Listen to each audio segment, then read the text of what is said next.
Therapy, me. Let's be having you. Let's be fucking having you. You can already tell I've lost my voice.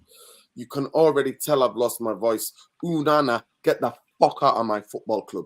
Get the fuck out of my football club. You absolute calamity. You absolute donkey. Get the fuck out of this football club. Scott McTominay, you can fucking follow him as well. Why are you trying 30-yard shots? You're not that fucking guy. You're not the guy who scores from 30-yard shots. You're not the guy who comes in on his right foot on the angle and bends it into top corner. You're not that fucking guy. You're not that guy. You're the guy, Scott McTominay, that when the ball gets in the box, it takes 10 fucking deflections. You can get your head on it or you can get a foot on it. You're that guy. You're that guy. Pass the fucking ball.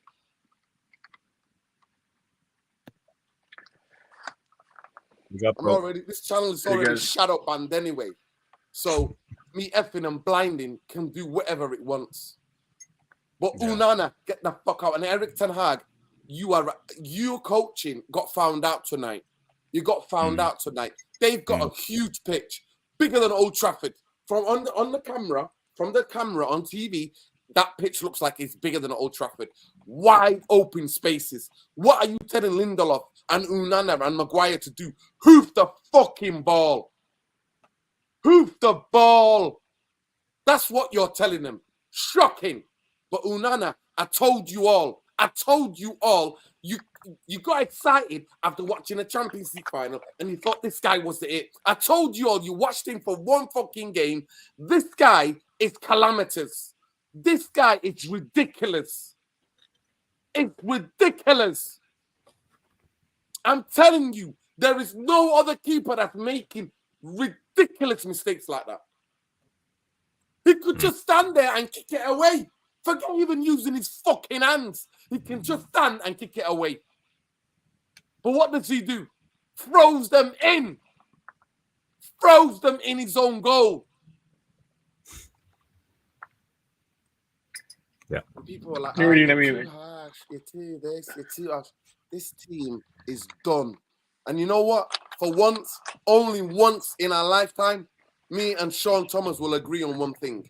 About a month and a half ago, he come on here and he said, the season's done. And I refuse to accept that. Yeah. I refuse to accept that. But you know what, Sean? Season's done. Give you your props. You were right. You called it early. You called it early a month and a half ago. But the difference is that what that means for me, Nuruddin, is I no longer get angry. Like, I no longer get upset at anything that I see or anything that happens. It's all. How can you not get upset, Sean, when the goalkeeper throws 2 goals in? How? No, I mean, I'll tell you why I'm not upset, especially with regards to this game. I was angry, I was irritated in the moments, but like in perspective, again, because I don't expect much, I'm not so triggered, essentially. I want to take offense with what you said about McTominay. I don't think McTominay had any blame today. I don't think anybody had any blame today apart from Andre Onana. That's the only person who's at fault today. And I would go as far as saying we should check Onana's bank account. Check his bank account. Check his Bitcoin. Check anything, because like he's moving like an op. He's moving like somebody who has been paid to sabotage the team. Because I don't understand how is he even a professional footballer? Honestly, at this question, like at this point in time, how is he even a professional goalkeeper? I don't understand. So honestly, I don't really blame like anybody else. I think it's just on Onana, and it's still part of what we should expect. I didn't really have much faith in this Champions League expedition. I'm more concerned with Newcastle at the weekend. So for me, there's positives. I love what I'm seeing. I love Kobe Mino. Happy for Maguire. Happy to have Luke Shaw back.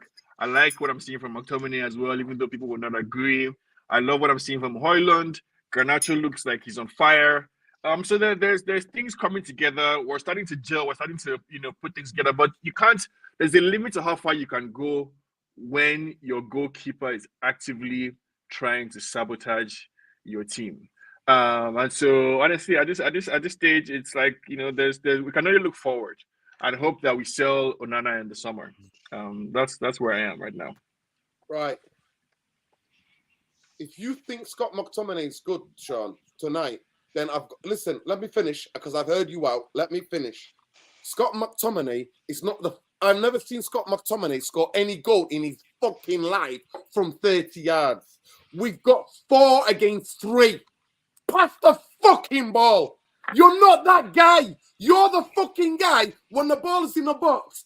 It ricochets 10 times of different bar posts, couple of players, you stick a leg out or you get your head on it. That's who the fuck you are. You're not the guy when we need a goal on the angle, 15, 20 yards to bend it on the top corner. You're not that guy. So when Diego Dalot is out wide, onside, clear, asking for the fucking ball, pass the ball to him.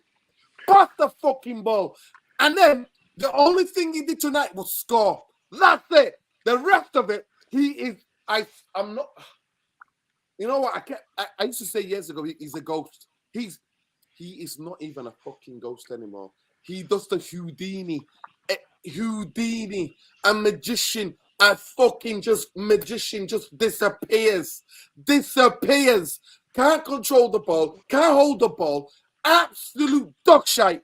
And if you think Scott McTominay, Sean, right, and Mbaye, I can't fucking wait to hear what you got to say. I can't fucking wait to hear what you got to say. If you think that Scott McTominay in the Champions League, in the most critical moments, is going to pass the ball and then shooting from fucking 30 yards, or is going to try to bend their top corner on the angle in the last 2 minutes, then Sean, let him finish. You guys are another fucking planet. Fucking planet. Okay. Onana, I told everybody, every fucking bastard at United fan base that wanted Onana. You're a big up alien tenor, man. He saw this. You've got to fucking hold that. Hold it. Every one of you pricks. I told you all. You watched him one game in the Champions League final. And fuck you on fucking Onana. All of you. Hold it. It's on you. Damn, they were doing like that. I said, go and get Diego Costa. I said, go and get Diego fucking Costa. Yeah. Okay, wait. Let me just address the McTominay thing real quick. And I think, let Jarvis and Bumaye come in. But I think, ladies and gentlemen, boys and girls, everything you've just heard from Nuruddin with regards to McTominay, and let me just go Nuruddin. Everything you've heard from him is what an agenda sounds like. Because Bruno made the same points and Paul Scholes called him out. Number one, McTominay was not the only person who could have made a better decision of shooting instead of passing or passing instead of shooting. That's number one.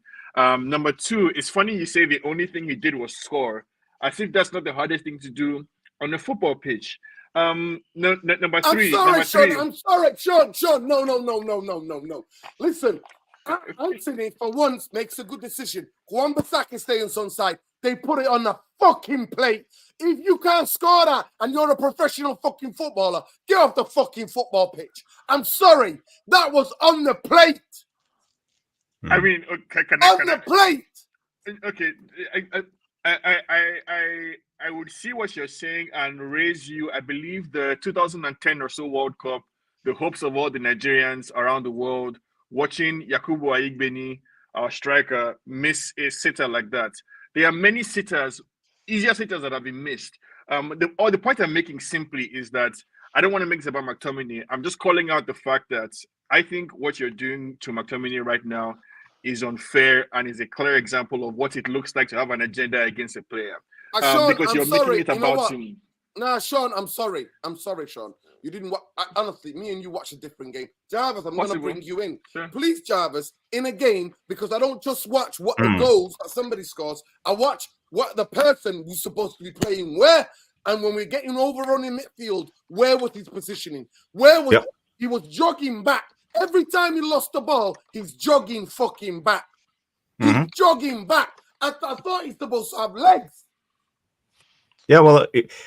Answer me this, Nuruddin. Is that on McTominay? Is that something new from his side? No. So who is in charge? Who is responsible? Fucking Ten Hag. Yeah. So this is what I'm getting at. Ten Hag Ten Hag has done something wrong in basically every away game in the Champions League. We have conceded 4 goals against Bayern. We conceded 4 goals against Copenhagen. We conceded 3 goals today.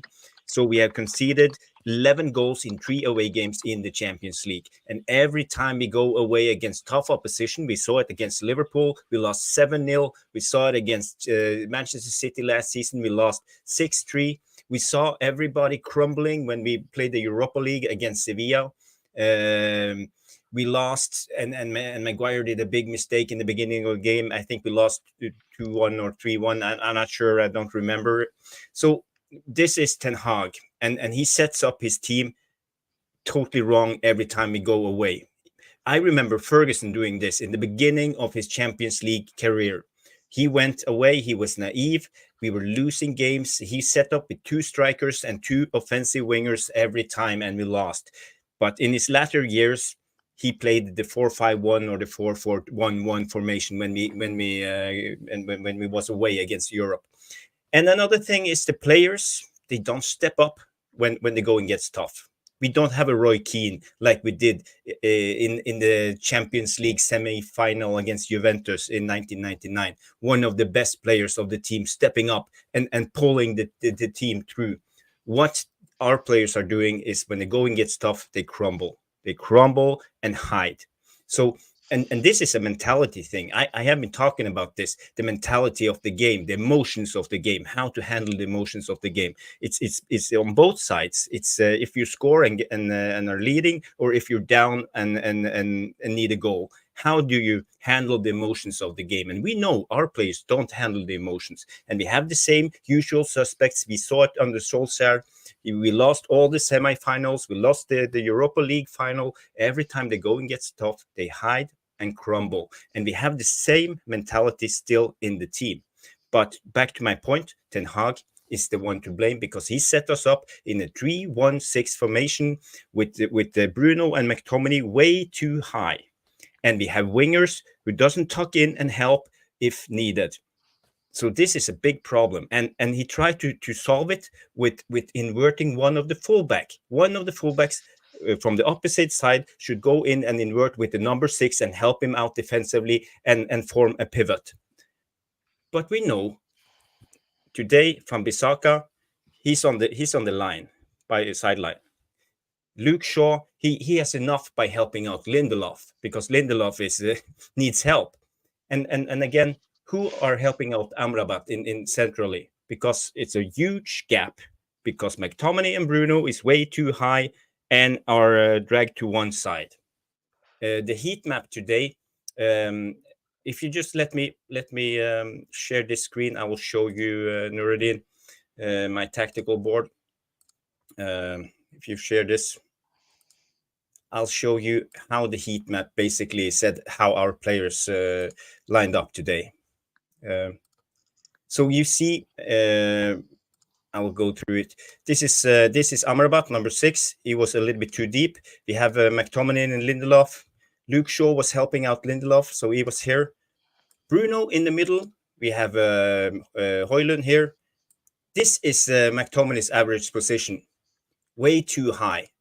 Here we have Anthony, and this is Wan-Bissaka. He's not helping out in the middle. He's on the line. And we have, of course, Garnacho, who is our target when we go on the counter-attack.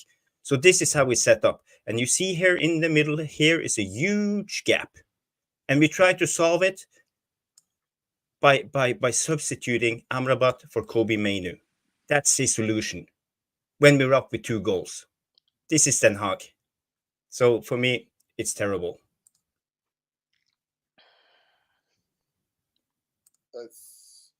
Somebody give me a match reaction. I'm gonna pass out if I scream anymore. I've lost my voice watching that game. I went to watch it at the pub and I lost my voice. That referee was the biggest dog shite as well.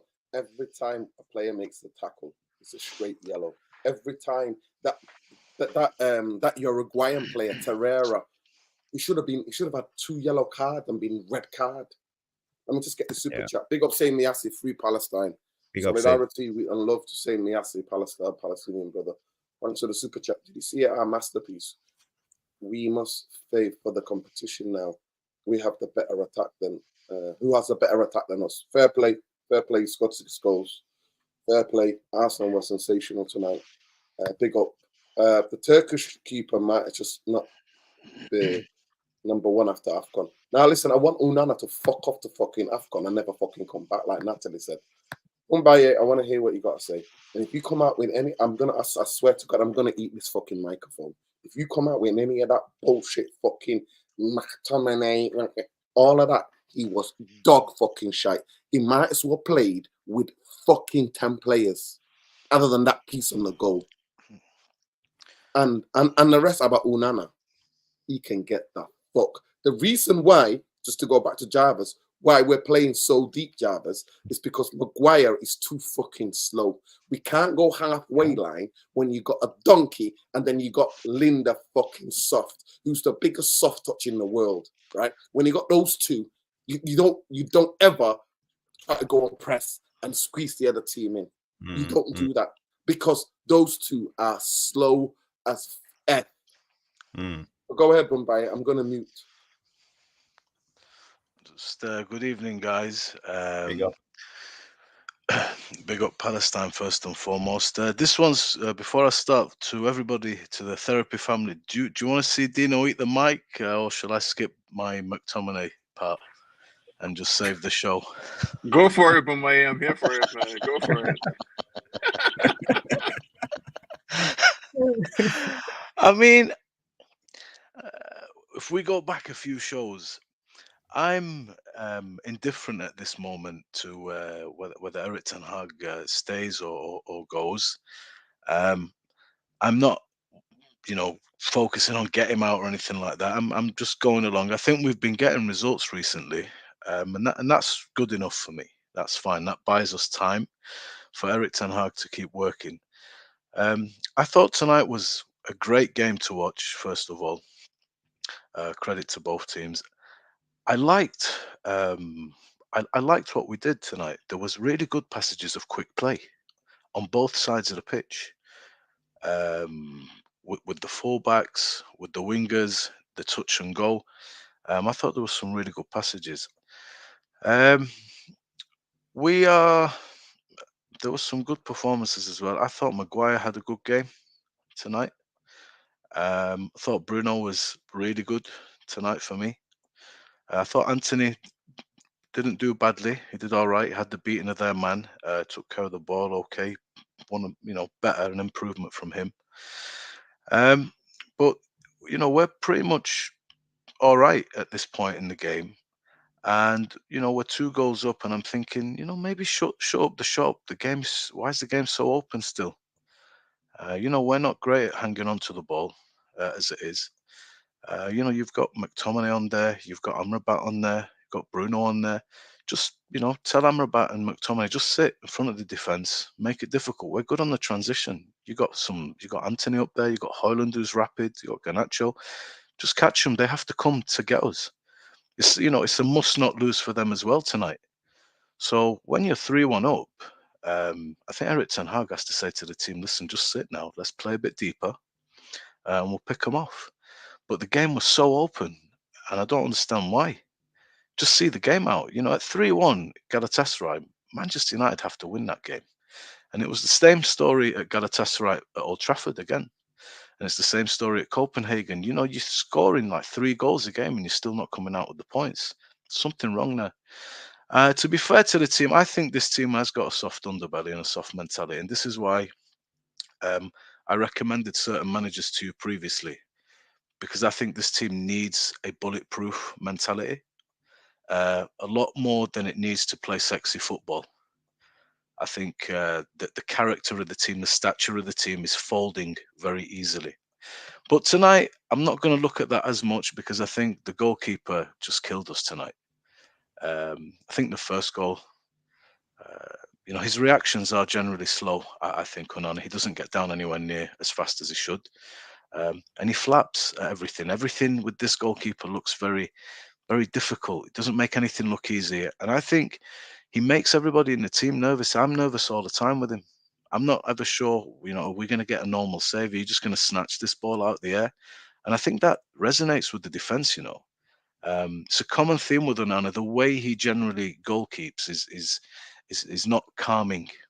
It's not calming for me. And I think we've made um, keeper wise, it's nowhere near it for me. Even when he does have a good game, everything about him doesn't fill me with confidence. I'm always nervous. I think Amrabat for me is a steady Eddie. You know, I don't think he's our answer. He's okay. Um, I think Kobe Mainu coming on, maybe he wants to take the sting out the game a little bit. Somebody that's composed with the ball can take it. You know, is comfortable, and he seems to have really good awareness, better than the other guys for such a young kid. You know, he picks up his men really well. He understands where the runners is coming from, and he follows them well. So he's got a really bright future with us. I think Hoyland's performance I liked today. You know, I really like what he does. The ball, long balls. He always brings other people into play really well. And it's a game that the mistakes cost us. And I think the manager for me should just say, listen, we're cruising now. There's not a million minutes left of this game. I want you to play a little bit deeper. I want us to be solid, bank of 4, bank of 5, and then we're going to start picking them off. They have no choice but to come on to us and play that high line. And with Anthony, Hoyland's pace, Garnacho and that, they won't deal with us. And I'll just finish off by saying, I think tonight, it's all well and good when people say, you know, I want to play the young kids in that, but there are pros and cons to youth. One of the cons of youth is you don't look up. I think tonight we have a lot of chances to bury another goal, to score another couple of goals, but people are shooting when they should be passing. I'm going to say Garnacho. They're young. This is not a criticism. This is an observation at this point. At 18 years old and at 19 and 20 and 21 and not playing a lot, I know you want to impress. And I know from, you know, we've all been young 18-year-olds. You see your name go up in lights, but hopefully that will come with time. But that cost us tonight, the indecision. We had a lot of men in the box for at least 3 occasions where Garnacho decides to shoot, Pellistri decides to shoot. You've got to convert those into what they should be, which is golden opportunities. You know, bad decisions, again, up the top. But in the main, it was a good performance. But I think what that performance reveals, we're a very leaky side. We have a keeper that has a lot of problems, a lot of confidence problems. I don't think he's a good goalkeeper. I do not think he's a good goalkeeper. And we have an imbalance in the team also. Have an imbalance in the team. Kobe Mainu is going to quickly become quite an important player for us because how he can sit in front of a defense and he has the ability, what I feel, to maybe offer a little bit of control of the game. Whereas I don't think Amrabat has anything like that, neither does Scott McTominay. So this is where I am with it. It's an amalgamation of little points here and there. And we've thrown it away again tonight. We should really have sorted Galatasaray out at Old Trafford. We should have done Copenhagen and we should have done this game easy tonight, easy work. But we're just throwing it all away. Back over to you. Right. I've listened. I'm gonna try very hard before I have a heart attack. Not to interrupt people. You said you saw good things. I'm not gonna tell you about what City would do to this fucking Galatasaray team in that massive fucking pitch. I'm not gonna tell you what Liverpool would do. I'm not even gonna tell you what Newcastle would do. I'm gonna tell you what Villa would do, what Brighton would do, what even teams like West Ham would do to this Galatasaray team. And I'm supposed to sit here and look at that and go, oh yeah, we played. You know, do you see the amount of open wide spaces? They almost go and attack with like 6 or 5 players, and they leave that Pereira guy in midfield by himself, and then they're back 4, especially with their 2 fullbacks bombing always forward every time. There was always space to pick them up. We don't read the game, we don't communicate, we don't talk. And tonight, I'm honest, because I always call it as I see it. Not my opinion is more important than anybody else. Not that my opinion is more right than anybody else. But tonight, I can clearly say, other than that goal, what should have stood Lindelof and Maguire other than hoofing the ball. I blame them for fucking hoofing the ball. But in terms of defending their 6 yards, they done all right tonight.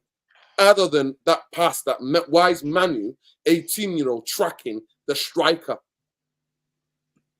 Why is he doing that? Where's Lindelof? Is he on his side? Where is he? Nowhere to be seen. But other than that, Maguire actually played all right. Because tonight, it wasn't like Copenhagen, where the balls were coming into the box and him and Lindelof and Varane were just letting balls just go in. People attack the ball without them anywhere getting near anywhere. But Galatasaray, I put money on it. If they go through, every other team in the Champions League in a knockout is going to rub their hands. Because I promise you, they're going to come up against a team that can play, that acts and behaves and plays like a fucking team. Yeah. And that's what they're going to come up against. And they're going to get absolute 5 or 6. You heard it here first. You heard it here first. A team will get hold of that team. I'm telling you, Brighton will give them 6. Villa would give them 6. Absolutely shocking. I know a lot of you tuned in. I've lost my voice. Go and watch the intro. There was no intro. There was no hello, Jarvis. No hello, Sean. No hello, Bombay. I'm just sick of this team. How many more chances do you need to actually just win 2 games? Get 6 points on the board going into the last game.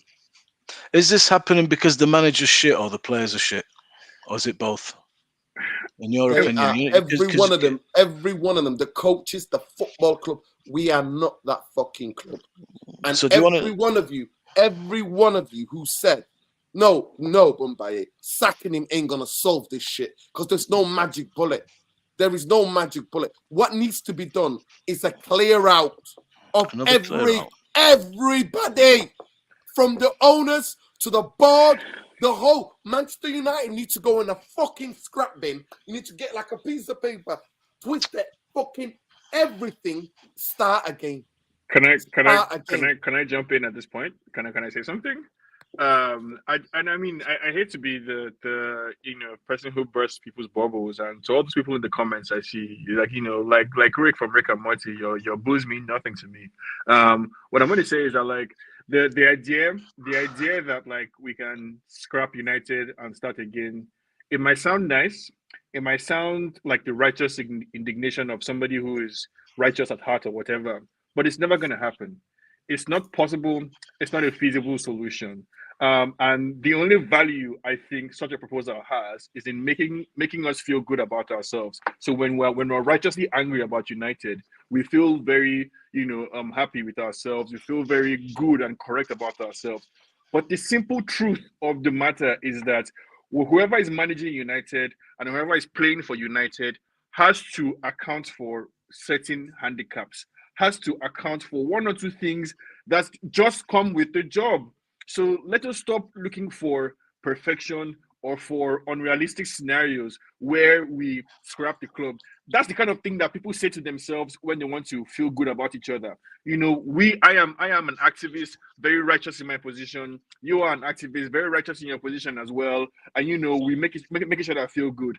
And that stuff is catnip for the fans as well. Lots of people in the comments as well, all saying the same thing. That stuff is good for fans, but it's not realistic. Manchester United is a publicly traded company. There's no mystery here.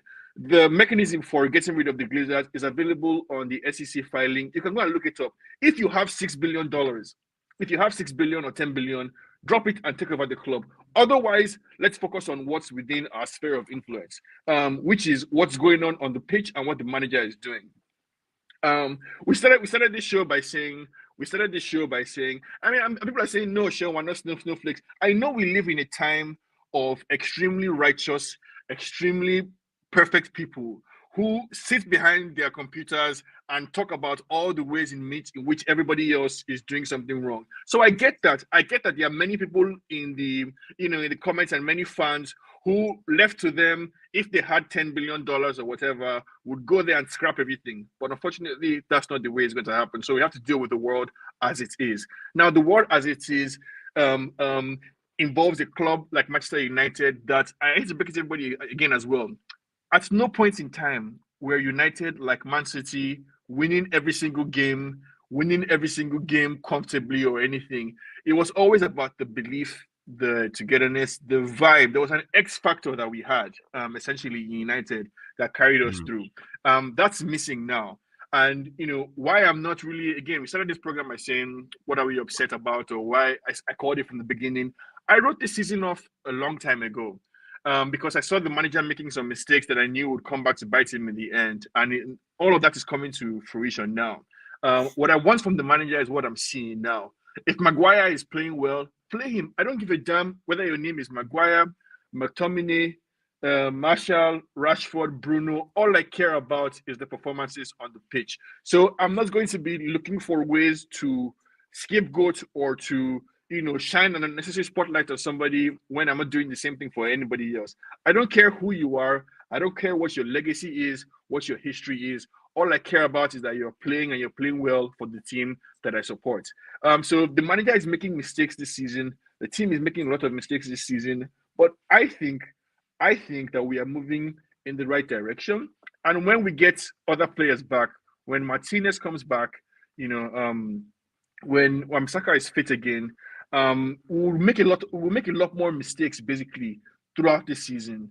And for me, it's the third season that would be make or break, where Ten Hag has to either achieve more than he has right now, or be sacked. But for now, it seems perfectly reasonable and perfectly logical for me to expect a first-time manager in the Premier League to make mistakes, especially when he's managing a club like United, which, again, I hate to break it to everyone, it's not like any other club in the world. We're not going to sign a keeper 1 year for 50 million, sell him and sign another keeper the next year for 50 million. It's never going to happen. We're not going to sign a right back for 60 million, decide we don't like him in January, sell him and buy another one for 60 million.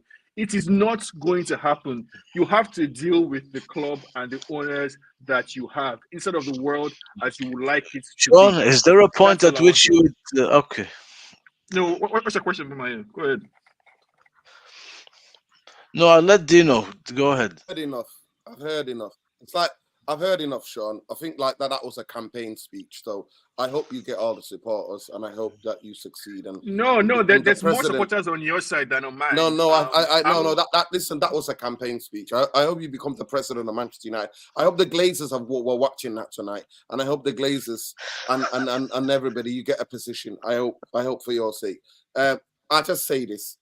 I would get rid of everybody. That's just me, because I've watched the same shit for a fucking decade. It's not one season. It's not 6 months. It's not 3 months. It's for fucking decade. A decade is a long time. Decade means, those of you who English might not be great, 10 years plus. 10 years plus. I have never left a game in my life, especially a Champions League game.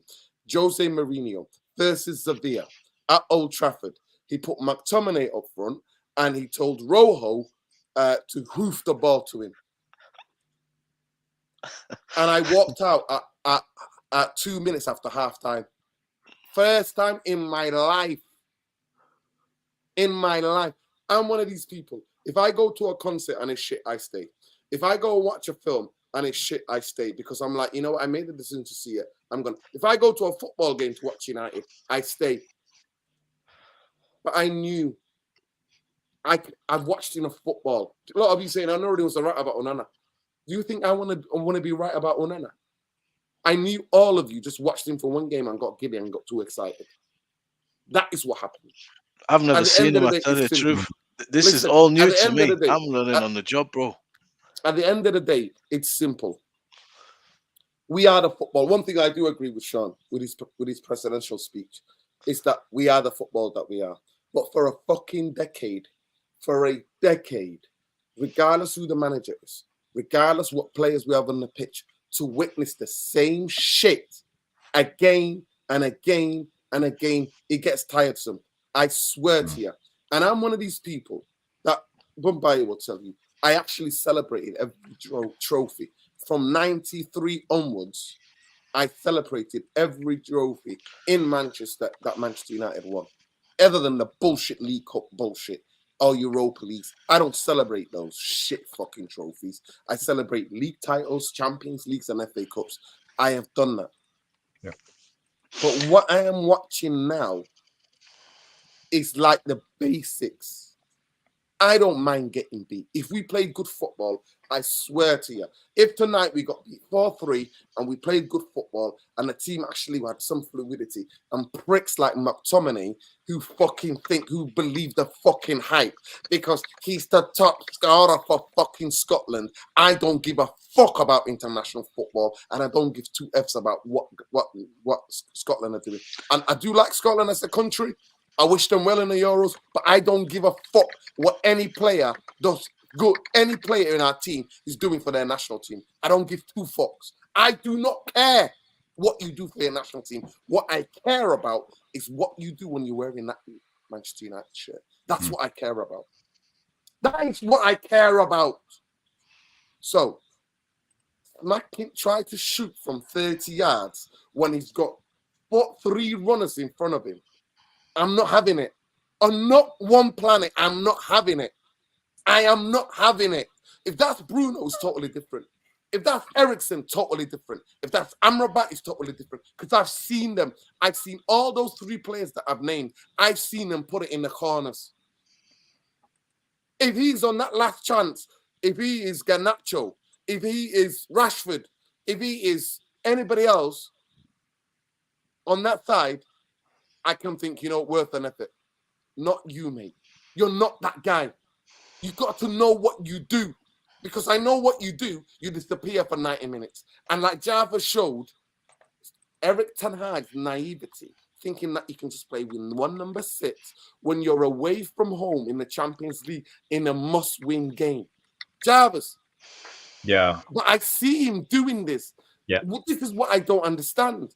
I saw him do the similar tactics to win 1-0 against Sheffield United, to hold on, bring everybody back into midfield, to block down the middle. I saw it when he played against Burnley for all of the game, majority of the game. I saw it in these 1-0 wins against who was Luton. All these teams, I've seen him do it. So why is he not doing it in a must-win game? Yeah, it beats me. It's like Nuruddin, let's say in yeah, okay. Let me just get the super chats quickly. Big up Michael O'Connor says Bruno scores but was poor. McTominay scores but was poor. Rashford not scoring, but when he does, he disappears.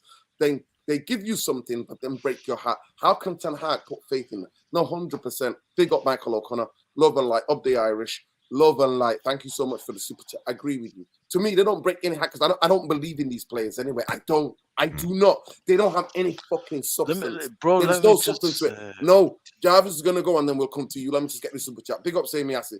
Did you see? Is this the same chat? All right, Sami Assi. Ben. Free Palestine. Big up the whole panel. I actually thought we played well in Latchback. Now tonight is on Onana. Bruno, a bit of Ten Hag for Onana signing, but the importance of having a proper director of football. No excuses. No, bro, Ben, 100%. I agree with you. Free Palestine, first of all. Big up to you as well for the super chat. I appreciate you. We played well. I'm telling you, Villa, Brighton, any mid-level team in the Premier League will take Galatasaray apart. I'm talking about seriously take them to the flipping, take them to the deep end and smack them up. That's what would happen. I promise you. You don't think we played well up to Onana's mistake? No. Because you know what? If we actually played football, we would have scored a lot more goals. I just explained to you. They leave the 2 centre halves most likely abandoned, and they leave at least 4 players in defensive positions. Everybody else bombs forward.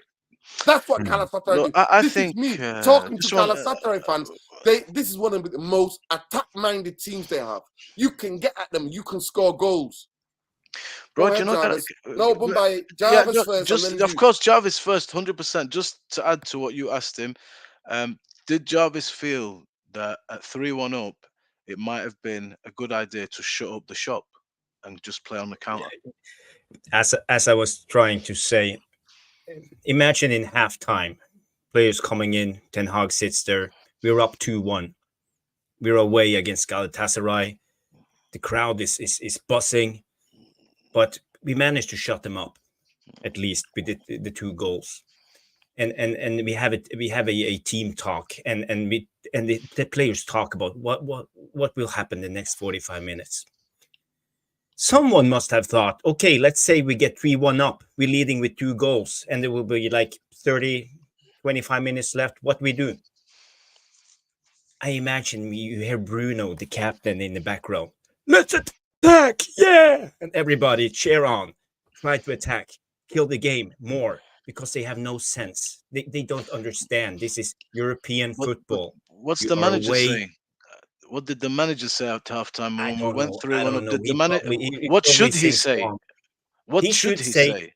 He should say, when you are 3-1 up and there's 25 minutes left of the game, we do as Atletico Madrid, Villarreal, Sevilla, we Exactly. do the dark arts of football. It's Did he about say? dragging out the time, killing the game, staying in position, compromise the field. In-game management. Shouldn't be that In-game hard. management. Yeah, this is- Reading the Shouldn't be game. so hard. But we Reading are, the game. yeah, we are so naive in our approach in how we play football. We have Maguire, we have McTominay, we have Bruno. What do? Every time they receive the ball? They receive it on the half turn and run in attack. It's never about recycling the ball and just rest with the ball and take the sting out of the game. No, never. And why? I can't understand. It's like, why don't we want to win? Why don't we want to move on and get 3 points? It's But super the naive. issue, my issue that I have is, how do you legislate for Onana? Like, how do you plan for that? How do you Take him fucking off, Sean. Take him off. You fucking take him off. You coming off. Get the fuck off the football pitch. Get off. I So- think I'm making a that, substitution. I What the think fuck Eric, are you talking about? I'm not going to leave you on the fucking pitch when you're going to cost me the game. Why? Again, I find often an interesting distinction between the way people talk about footballers like they are robots, machines, and all of that, and the way you should think about it, which is, these are human beings, these are people, and Ten Hag has to manage the team. So the idea that, like, Ten Hag should have just benched Onana at halftime, I don't see that. I don't see that. I swear to you, after conceding that first one, right? We're going up 2-1 at halftime. You are coming off. I need. You know what I need to do? No. I'm gonna put a keeper on.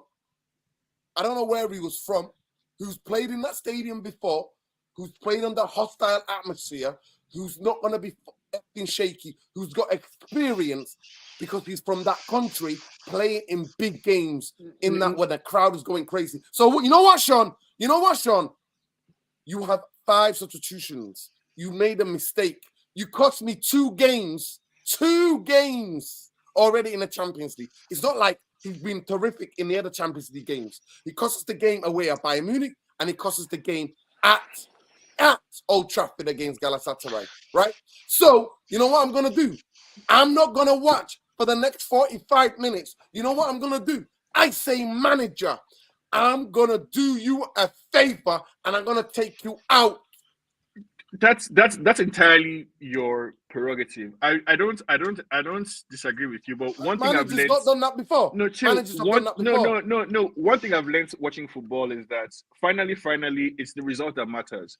Honestly, your substitution, any tactical change, your one mistake, one decision away from either being a genius or a complete fool. So I can't argue this counterfactual with you of should have started Onana. When you have the opportunity to manage Manchester United in the future, you make your own decisions and you'll be judged on the merit of those decisions. I want to circle back just to the Glazers thing, just one last thing, because I find it so fascinating, the conversation that people are having.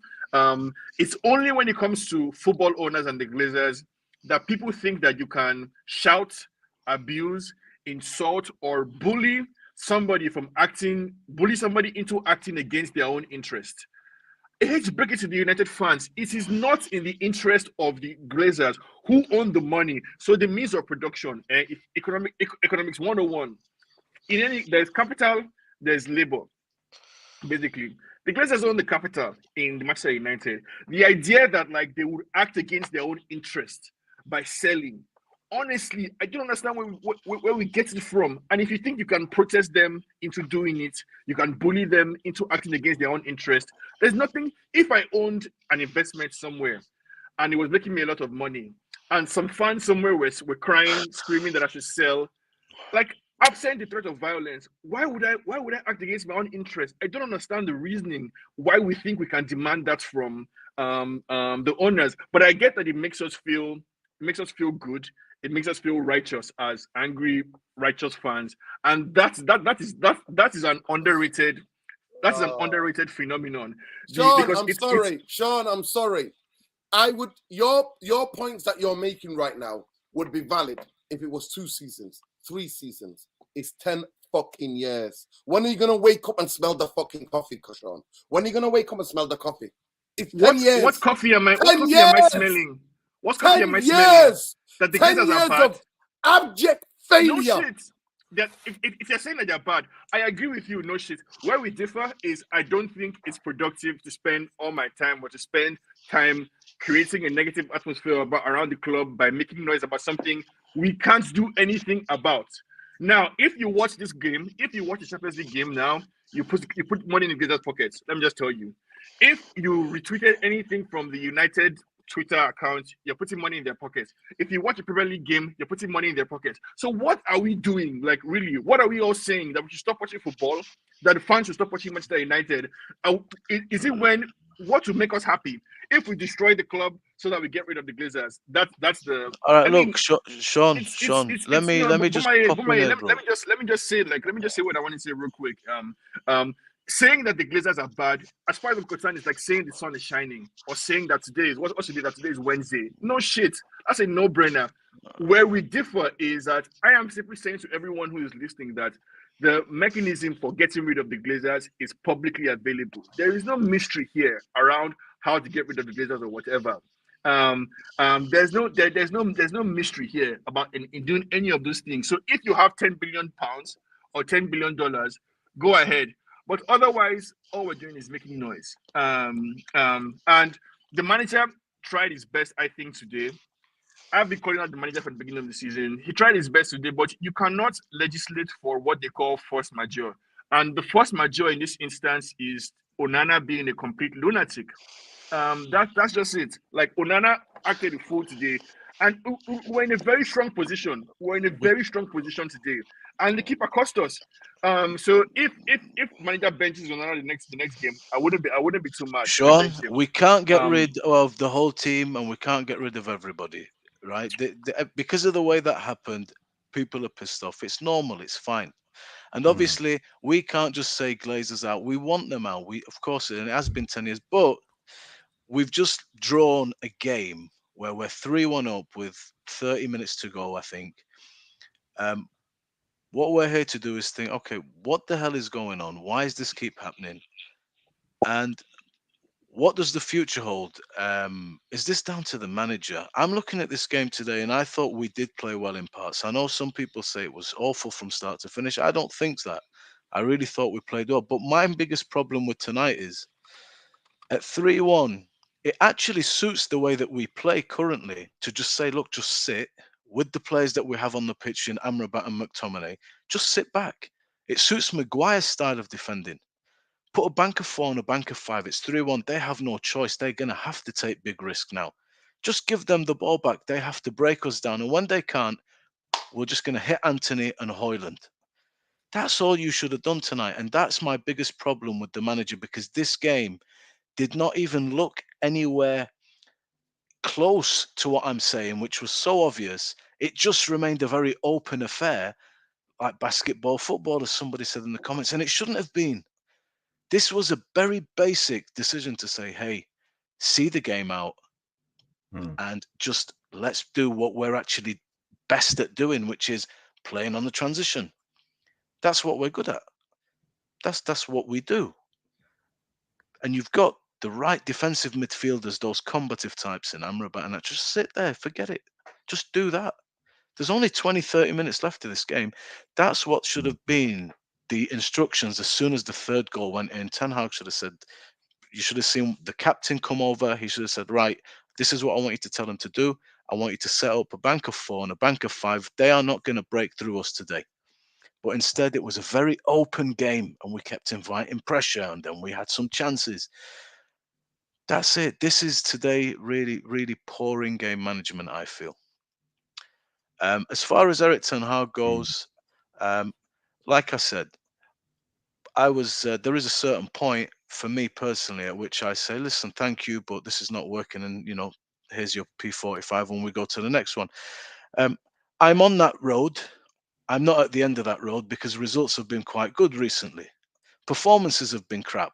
I'm not enjoying watching the football any more than I was when we were losing. And it seems like 1 step forward and 2 steps back. Everton, I thought, to go in at half time, it took the goal of the season perhaps to quieten down what could have been a very difficult place to go. And at the end of the first half, I was asking, how have we actually gone in like this, winning? Second half was a bit better, but Manchester United are still not moving through the gears of progression, but they are now getting some results. And for me, I always say, look, if you just get results and the performances are awful, then it's half an issue because we can give you some time to get and hope that the performances will start to marry with the results. If you're giving me great performances, but we're just leaving the pitch and we didn't quite get it, fine, that still works. When you're giving nothing and you're, down in 8th, then we have to start asking questions about, it's probably you. Maybe I want a different profile of manager with a different personality and the different things that he wants to instill into the team. His image of the team is a little bit different to Eric. There's different managers come from different traditions for me. Yeah. And that's where I'd say I am with this right now. So tonight, I'm not going to kill the players. The keeper has killed us tonight. Honestly, I did not feel that this game was completely jeopardized. As soon as they scored, they scored the first one, the crowd came back with them. They were silent before that goal. The crowd had died.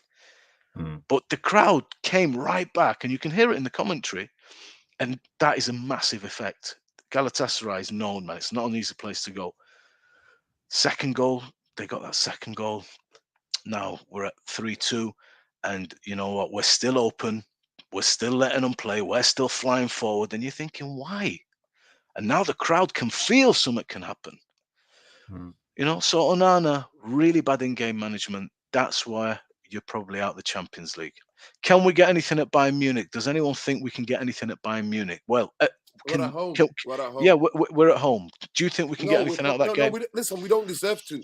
At this moment, we're not even good enough for the fucking Europa Conference League. Let me just get the super chat. Owenski, big up, brother. Super chat. Onana can't be trusted. Will take a lot of doing for him to earn fans' trust. Boy, does he have a huge mountain to climb? His inclusion in the teams going forward can cause a rift in the dressing room. Yeah, it would. Yeah, I would tell him, get the fuck out. If I was a player tonight in United, I'd be like, get out, mate. Get out. Get the fuck out of this football club. What that Turkish keeper's good with his feet. That's what I would tell him. We should give him a try. That's what I would tell him. Big up Egg. He says we lack coordination when press high. We lack compactness when we try 100%. to sit deep block. 100%. We hoof the ball because we can't build up from the back. What is he actually trying to be? And coaching, exactly. Listen, not to but big you know up, what? not to big up Bruno. I'm not gonna lie to Egg. I'm not gonna lie to Egg. I 100%. I know that there were rumors about Ancelotti.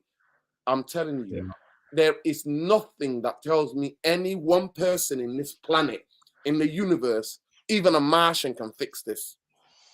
There isn't. There's too many cracks in the football club. There are so many points of so many structural problems at the football club that one person, unless you get rid of whole scale of departments and structures in this football club, unless you get rid of so many people, one person or two people cannot fix this. Bro, we It's know gonna that. take a wholesale changes. But this guy is a fraud. He conned me. He conned me, this guy. He No, you is a called him out. fucking- He didn't call you. He didn't con you. You called him out before he came. You said he's not a good keeper and you wanted a different one. No, I'm talking about Eric Ten Hag. He conned me. Because Oh, one okay. thing I did think, and this is what I thought. One thing I did think after 6 months, win, lose, or draw, we ain't gonna challenge for Champions League, but at least I'll see good football. And what I'm seeing now is some basic Sunday league stuff. I couldn't believe it. I forgot Jarvis from Bayern and Sean. I forgot how how big the Galatasaray pitch is. The Yeah, spaces. I swear to you, Brighton will score 6. Dino, that actually They would makes score more 6. sense to have said to the boys, lock the shit down. I want to ask you guys a question. Does Eric Ten Hag is Eric Ten Hag what he's serving up in terms of football? Is this a symptom of the personnel that he has? Because that's what he says.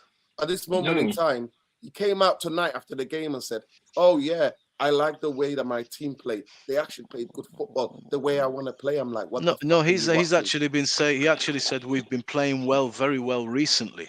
What the fuck? What is he watching?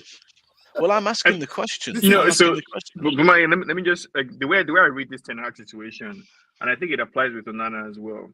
Ten Hag had a very good first season. Over the course of the summer, he had a couple of ideas.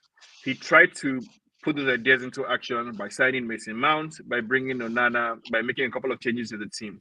Those ideas have not worked. Point blank, period. Those ideas have not worked in the True. second season. And on top of that, he has been plagued by the worst injury crisis I think I've seen any major team face. I don't think Arsenal would have survived with Saliba, Gabriel, Zinchenko. Sean, hold and, it there. Sean, hold it there 1 second. I actually thought the way I'm in, honestly, like my head is gonna come off. I thought nobody would be able to make me laugh, but this clown here, Drubber, 3354 says 4 armchair managers who couldn't even manage boiling an egg. You idiots have no idea about man management. The guy who's got a PhD in man management. Drummer, No, I mean, come on, aside share from with us. the aside Share from with the us. aside from the Share with insult, us. aside from the insult, I would agree with the principle of that statement that it's much easier to sit down in a chair somewhere and talk about what other people are doing than to have to be there in that position making the decision. So going back to my Ten I Hag promise story, you, Sean. I promise you, Sean. I promise you, if anybody can realize the history of Onana in a Champions League season, at halftime he would have been off. I would not even started him in the fucking game. I so will not. that's And what I'm saying. managers are paid millions to make that fucking decision. Nuruddin, Coward! I totally agree with you that you would do that, right? But I'm saying what I'm saying with about Ten Hag is, like I said before, in the summer he had some ideas. Those ideas led to him signing Mason Mount, Onana, Højlund, and him approaching the tactics the way he wanted to at first. Those ideas are not working. Basically, they're wrong. Now, on top of that, we've been plagued by an injury crisis, and a key component of his football is building out of the back. Okay. Let me just finish you. A key component of Ten Hag's football is building out of the back. He has not been able to properly implement all of that. Now, saying all of that, what I have been saying since the beginning of the season is that I expect Ten Hag, even with the injury crisis, even with everything, I expect him to get more out of the team than he has been getting. That is a valid critique of Ten Hag. And when what that point about man management, it makes complete sense to me. It makes 100%, 1,000% sense to me that because Ten Hag signed Onana, because Onana is his baby, is his signing, as a human being, vulnerable to the same human impulses of bias, preference, all that kind of stuff, he's going to play Onana more than anybody else. It is just what you would expect from a manager. Now, should he be braver or more ruthless or whatever? Yes, but I think he's learning as he goes. He hit the jackpot with how he managed Ronaldo. Whereas on one hand, with Sancho, it's causing division in the team. He's having issues with Varane. He's having issues with Casemiro. He has to be a bit more circumspect with how ruthless he is on certain players. And I'm willing to give him time to mold the squad in his image, make all the mistakes you want to make this season. I think this game at 3-1 up, we looked good. There was no way I could plan for Onana's craziness. And that's just what I'm just like, it's out of control. What can you do about somebody like Onana who decides instead of catching the ball, he wants to flick it inside his own post? What the fuck? Like, what are we going to do about that? I mean, like the manager I think is getting it's getting dealt a very difficult hand. The media is against him. He's pushing back now, but the media is against him. Everybody is against him. I think what this team needs he's right against now, his fucking self. He's against I himself. think, He's playing Sean, against there has himself. to be because he's don't in go the hot overboard. seat. He's in the hot seat. And what that guy said, again, I don't agree with the insult, but it's a very important point. It's not easy once you sit down on that chair. It ages people. It ages you. It's full of difficult. It's easy for us from here to say, I would bench Onana. I would Right, bench this one. get I would start this out, one. and walk away then. Walk away. You already got millions. Walk away. Jarvis, I want to hear from you. Why the game? Give me, is there anything you could take from that game? And then quickly, we're going to go, because I want to give the, I forgot, but listen, it's what they fucking do to me. This fucking club, this fucking team, this is what they do to me. That's my train of thought. What other things? Copenhagen obviously got a draw tonight. Now they're almost certainly going through. Copenhagen is in the front row now. They have a better goal difference than Galatasaray. So Galatasaray needs to win to go through. Copenhagen will survive with a draw. We will survive if we win against Bayern, and Copenhagen and Galatasaray draws. So for us, it's basically I give us a 2% chance to going through this group. I think Copenhagen is the favorite at the moment. But I want to go back to the Onana. I want to quit Onana for one goal. So if it's okay for you, I will show a short snippet of that goal for educational purpose, and we can have a discussion. Is that okay, Nurdin? So I will just share this. Bear with me. Share the screen. Where is it? No, it's not here. Okay, I just want to find it again. Give me 2 seconds. Sorry for stalling. Yeah, no problem. At the end of the day, listen, for me, I'm done with Onana. I told you from day dot. This injuries, for me, I don't believe in anymore. Varane's fit and he's sitting on the fucking bench. The only guy that we're missing is Leacher. Are we missing anybody else that's injured? Really? Are we missing anybody else? Casemiro is injured and Eriksen is injured. No, he's been shit this season anyways. But he cost us the fucking game when we played Galatasaray at home. With his diving in. No, he's still in. Dino, he can fuck off as well. I wouldn't put too much stock. There has been injuries, but this every team's got injuries. Every team has got injuries. Let me finish. Every fucking team's got injuries. Listen, every fucking team. Yes, you know how many players have been injured this season in the Premier League? 196 Not everybody has the same. Nobody has the same level of injuries as well. Players. I understand that. I'm just about 196. What I was saying Stop to making you. Excuses. What I was saying to you is that there are some injuries, but this is not an excuse for what is being served up, even with what we have. But Casemiro is better than McTominay and Amrabat. As shit as he's been, he's a lot better than them. Shit as well. Before he got injured, he was fucking crap. Jav, over to you. History. Go ahead, Jarvis. Okay, here it is. I'm taking off the sound and putting it down to 1.25 speed. So here's the cross for the Onana, and you see Martial is here and he's clearing on the first. Look at him. And Onana has one split of a 10 of a second to react. Jarvis, don't let me go Nuruddin on you, Jarvis. No. So basically, punch he should have cleared that ball. He should have cleared that ball. And Onana, look at Onana. He doesn't react until it passed Martial. There, he tries to save, No, but he don't have the why time. is his punch? Why is his punch sending it back into the post? That's my issue. If punch it away, punch Jarvis. it to the left, to the Yeah. right. Like, I why swear are to you you, throwing it me, backwards?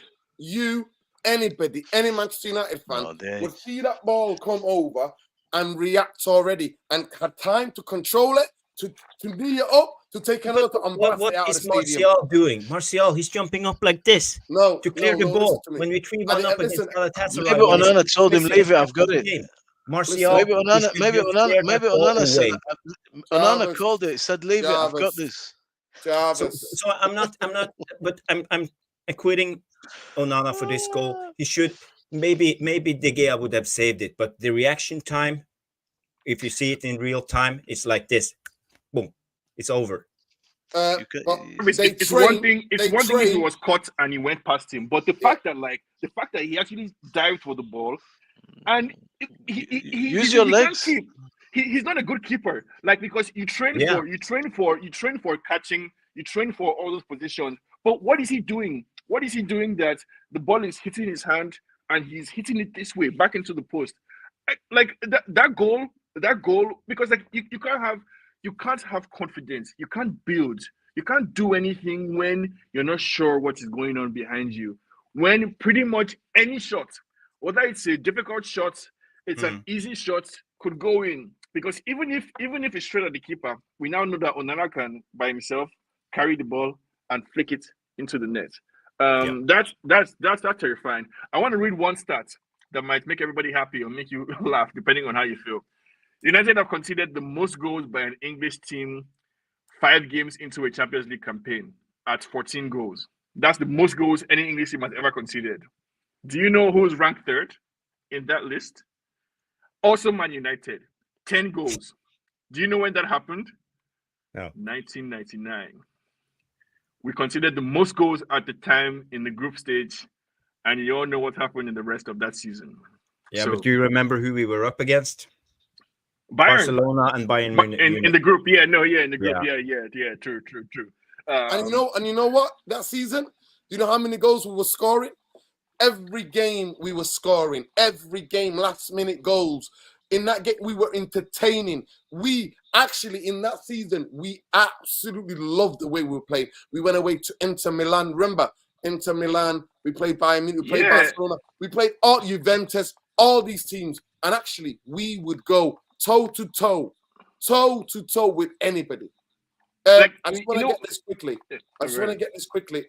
Big up Windy, our sister Windy. She says, she's put it on here. She says, does the panel believe that the players have belief in Ten Hag's strategies on his game management? I don't think they fucking do. I wouldn't. If I was a player, I wouldn't buy now. No. When this question is very important, because that's what I was trying to say before. What the choices Ten Hag made in the summer, affected the team dynamic. You cannot convince me that De Gea did not have his guys in the squad. You cannot convince me that what happened to Sancho did not affect morale. Also in the squad. So Ten Hag is walking a very fine line in trying to manage the team. I have had the opportunity once or twice of managing people. People, subordinates and stuff like that. No matter how poor they're doing, no matter how it's give and take. And I've had the opportunity of being managed by people, and I'm sure we all have had been on both ends of the thing. You want a manager who supports you, believes in you, corrects you at the same time, but within certain limits. So no matter how correct what your manager is saying, if he corrects you or insults you in front of your colleagues, you never like that. You're never happy with that. No matter how correct his statements are, if he embarrasses you in front of your colleagues, it becomes a problem. Not only to you, there will be people who look at it like, oh, damn, if the manager can do this to this person, what's he going to do to me? So I think Ten Hag is in a very precarious position. And I know you were saying the injury stuff is no excuse, but I don't see how any team, at a point in this season, we had our entire back four was injured. Our entire starting back four was injured. That's not the kind of thing you can plan for or prepare for. And that's not the kind of thing that allows you to build a sustainable style of football. So again, this season, write off. complete. So it's That's the done. only thing I've ever agreed with you on this channel. It's No, that, and you I'm- called it early. You called it early, and I'll give you the credit for that. Big up Owens. Owens says you're right, Sean. His ideas have not materialized now. Everything looks like a mistake, costly mistake. But He then made a mistake. He sacking made a him is mistake not- in the summer. Like he made a mistake in the summer. Like he had an idea, and the ideas are not working out. But at the same time, he hasn't really had a chance to. On top of his mistakes, everything is just compounding. Everything that could go wrong at United has gone wrong this year. I mean, how do you plan for that? Everything that could go wrong has gone wrong. So Listen, listen. Big up to all the Ten Hag outers. You're gonna get your wish very soon because he's gonna sack himself. I hope And I not. expect us, listen to me, and I expect us to get absolutely smashed up. Angry Newcastle, feeling and then just are waiting for us on Saturday night. And I expect us to get absolutely spanked, right? So that is coming, don't you worry. And then we go to Liverpool. And what happens when a manager loses heavily at a away Liverpool game? That's when they usually hit the panic button. And one thing about the Glazers, I've got a PhD in fucking Glazonomics. You know what they do? Soon as they think they can't get into the Champions League, they pull the fucking trigger. But listen, I'm going to go quickly, because I don't usually do this. Player ratings. Jarvis, Onana, quickly. No dilly-dally. We've got to go do this quickly. Nothing to write home with. I give him a 3. He gets 3 a out of 1 10. from me. 1. Okay. 1. And by the way, if you're one of these muppets that's racially abusing him, right? You can say you can say 1,000 words in the English language to ask him to get the hell out. You can swear at him, right? But if you're one of these people that racially abusing him, that says more about you and who you are than it says about him. So, Sean, Onana, what ratings tonight? 0. Good night, Vienna. Bombaye, what rating for Onana tonight? Let's just move on to the next one, bro. Right, Kwambasaka. Give him a 6, me. Good. Okay, Jarvis. 5. Sean. I'm at Jarvis on a 5. He wasn't great. Sean, Maguire. Maguire, star boy. I'm a fan of Maguire these days. I'll give him a 7. He showed up. He was there. No. I mean that's I'm liking what I'm seeing from Maguire. Maguire is a story for young men all over the world on how to deal with adversity. I'm here for it. 7. Okay, Jarvis. Yeah, I have to agree with Sean. I would give him a 7. I think he was one of our best. He's really good at breaking in front of the striker. That's how he evolved his game this season. So yeah, I like his style at the moment. So yeah, it was not on Maguire tonight. Bombaye. I'd go with a 7 as well. Yeah, like Jarvis said, you know what, he got there first, and he's doing all right. Lindelof, quickly. He gets a 5 from me. Wan-Bissaka gets a 5 from me. Nobody's getting no fucking 6 or 7. Any pricks in that fucking team. Owanski says, our fan base already on Pelestri, 100% on Pelestri's head. I want him gone. Right? 2 months ago, we wanted him in the squad over Anthony. Fan base got a short-term memory. But you know what they would think? A guy coming in, making 10 minutes, 15 minutes here is going to make the difference. You need to give that kid 5-6 game starts. That's what you need to do. Go ahead. Lindelof, Jarvis. Yeah, 4.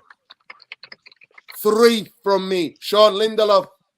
Yeah, I'll have to go with a 4. I didn't really see him. I think he was slow on the turn. He wasn't really there. So 4, I think, as well. Bombaye. Non-existent tonight, 4. Bombaye. Amrabat. You want to do Luke Shaw? Luke Shaw. Quickly. Give him a 5. Right, Sean. Look, the shot gets a 7 for me as well. Standout performer in I don't know in what the game defense. you were watching. I swear to God, I don't know what game you were For- watching. But for- you know what? That's your opinion. Yeah. Jarvis. I give him a 5. Amrabat. I rate Amrabat. I think he had the okay game, but he was all alone. So I give him a 5. But actually, it's a little bit better than Shaw, so a 5+ then. Okay, Sean. Yeah, the other way around. I'm not convinced. Amrabat looks every bit like a 10 million euro player that he's currently valued at. I can't wait for him to go back to where he came from. He gets a 5 from me. Mumbai, I'd go with a 5.5. he gets a 5 from me. Scott McTominay.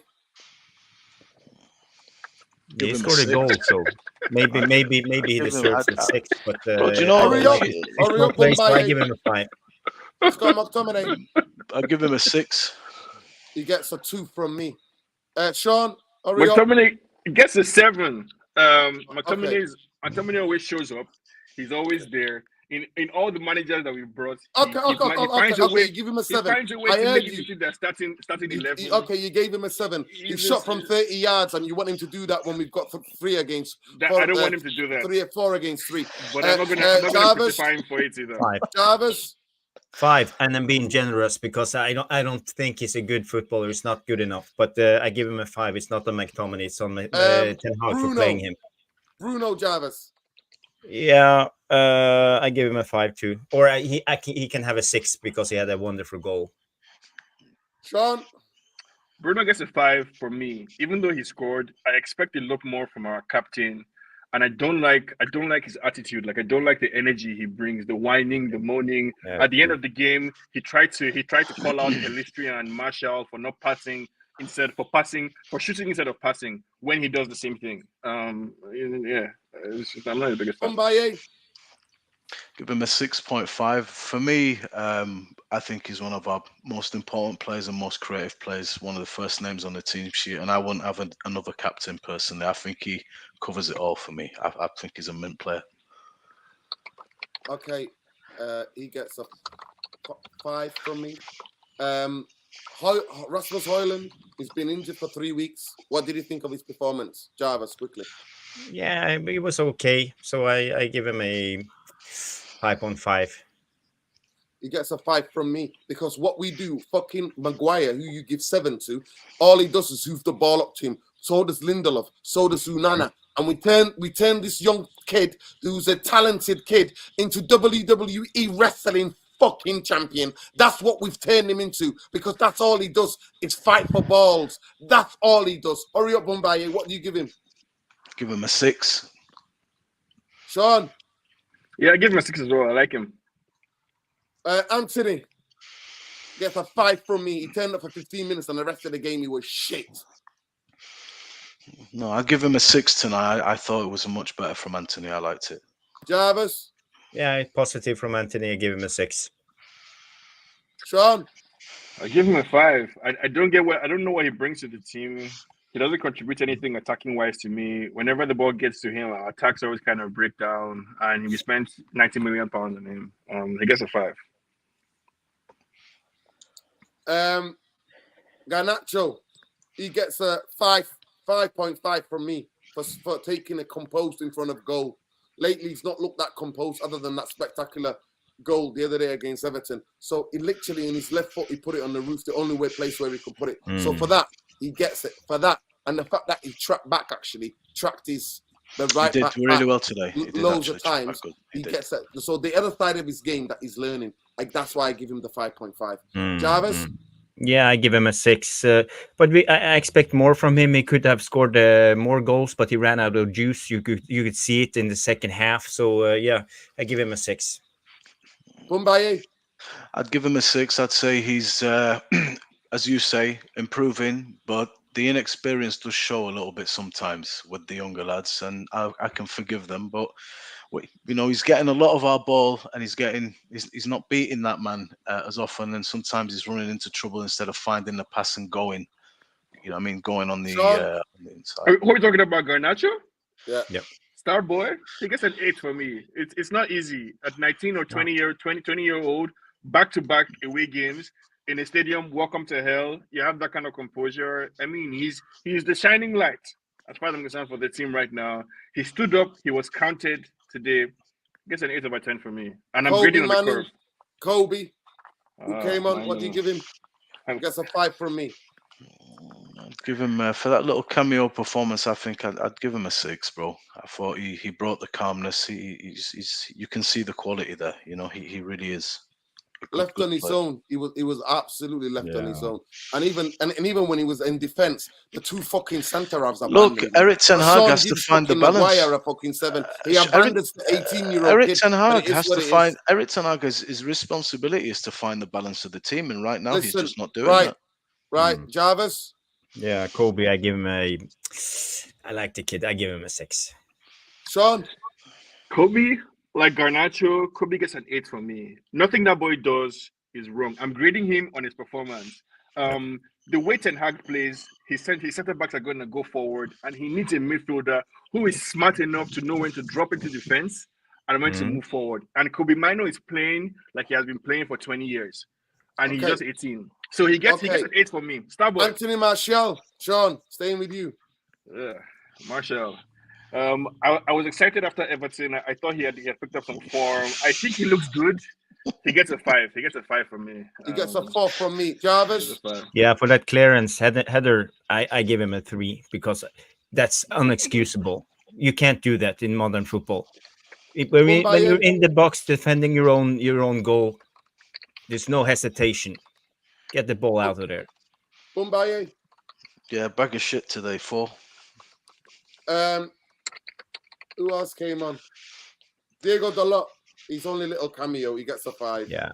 Who else came on? Palestri. No. Starting to like this. We need to talk about Dalot, because Dalot's defending is criminal. His defending is criminal. His positioning is criminal.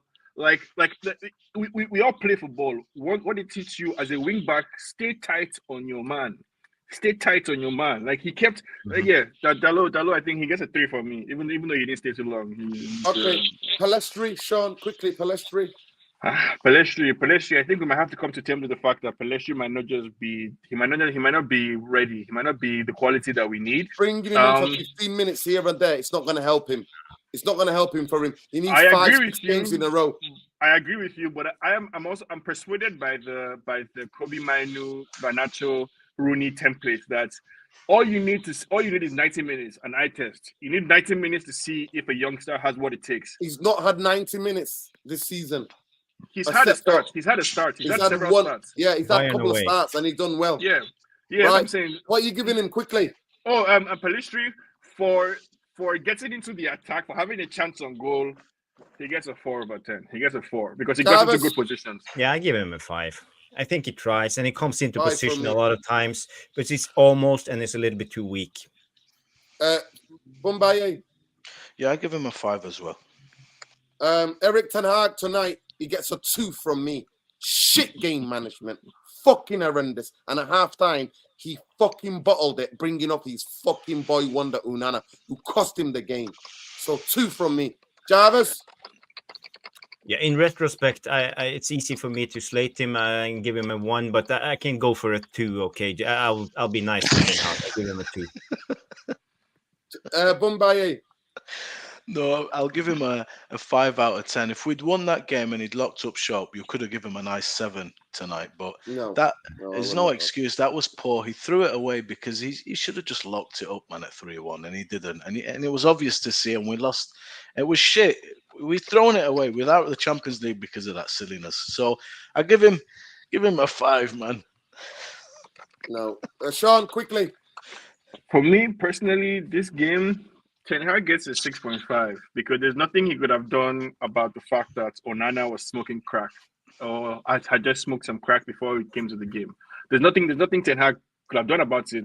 I know in that he could have fucking subbed him, Sean. You forget that, don't you? You forget that, don't you? Conveniently, it gets dark. That stadium is pretty dark. There's lots of lights everywhere. So I'm guessing Onana found a bathroom somewhere and hit a crack pipe, and then came into the game and was doing a bunch of shit. So what could the manager have done? Yeah, Sean, really, he should have locked it, bro. Honestly, at 3-1, he should have locked it. Given who we had on the pitch. That's why we died.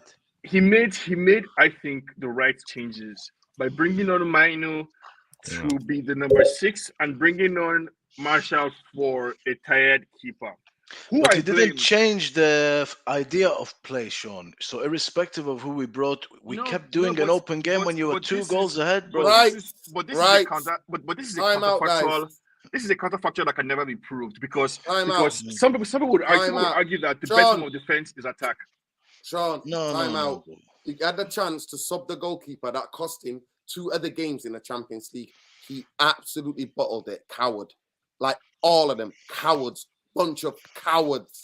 That's what they are. That's been your match reaction. This is the therapy army. This is the therapy podcast. Real, raw, red. That's what you get on here. I lost my voice. You can hear it. Smash the like, people. Smash the like. Smash. Listen.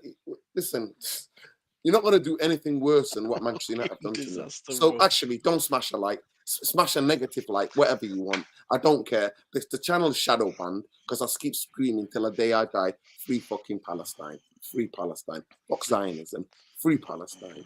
I will shout it till the day cows come home. So whether you like or not, don't give a damn. Because nothing would ever give me the amount of strain that this fucking football club has done for the past decade to me. So anyway, and it's the hope that kills you. So I am now in the camp of Sean. Me and Sean disagree, have heated debate. No problem, I welcome it. I actually like people that disagree with me because that's what makes it interesting and that's what makes opinion. And as football fans, we do not all see the same thing. We're all different in our own individuals. We all see something different. We like aspects of football that's different. And you can get 10 people to see the same video or the same thing, and they would all come to different conclusions because that's where we are as human beings. And the world would be boring if we all agree with each other. But big up to every one of you, every single one of you who did a super chat tonight, knowing that this channel is demonetized, knowing that this channel is being shadow banned. So big up to all of you, love and light. But on this here, we've got to keep it real. It's the hope that kills you. We've got shit footballers all over that pitch. Shit footballers, no leaders, no people who have actually think, let me take the scruff of the neck here. Let me, you know what? I swear to you, if I'm a captain tonight, I would go against the tactics and read the game, forget the bench, and shut the game off. That's what I would do. But that's won that game, bro. Not me. That's not Eric Ten Hag, and that's not any of those shitbags on the football pitch. They're a bunch of cowards. I expect them to get smashed against Newcastle and now get smashed by Chelsea, get smashed by Liverpool and everybody else. That's what I expect. I expect 0. And the only thing Sean's been right about since he's been on this channel is that he told us all a month and a half ago, forget it, the season's done. And you know what? Yeah. I give him credit for that. But big up to everybody. Win, lose, draw, Glazers out, bankers out, always. And all these players fucking out as well. Every one of those cunts can fuck off. Even Kobe Mainu. Fuck out of this football club, right? Fuck Zionism. Free Palestine. Free Palestine. Peace, love, light, always. Take care, people. Listen, actually, before we go quickly, Jarvis, you can find him at Man UFC Realist TV. He does shows on there. Man UFC Realist TV. You can find him at Bowley.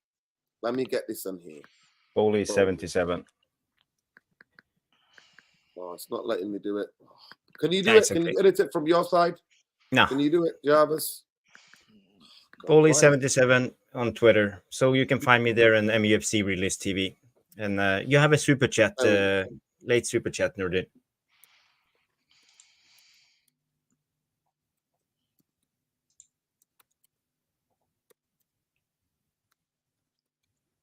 There you go. Man UFC Realist TV. Right? Yep. At Sean Thomas, people. At Sean Thomas. Check him out. This is at Sean Thomas. Make sure you check him out on here. And then the podcast is called How We See Things. So we spent the last 2 episodes, having a very detailed, somewhat triggering conversation about the conflict. The Israel-Palestine conflict. So, if you're interested in that subject, feel free to give it a listen. You can get it from all your podcast people, all your podcasts. Bombaye, you can't find him anywhere.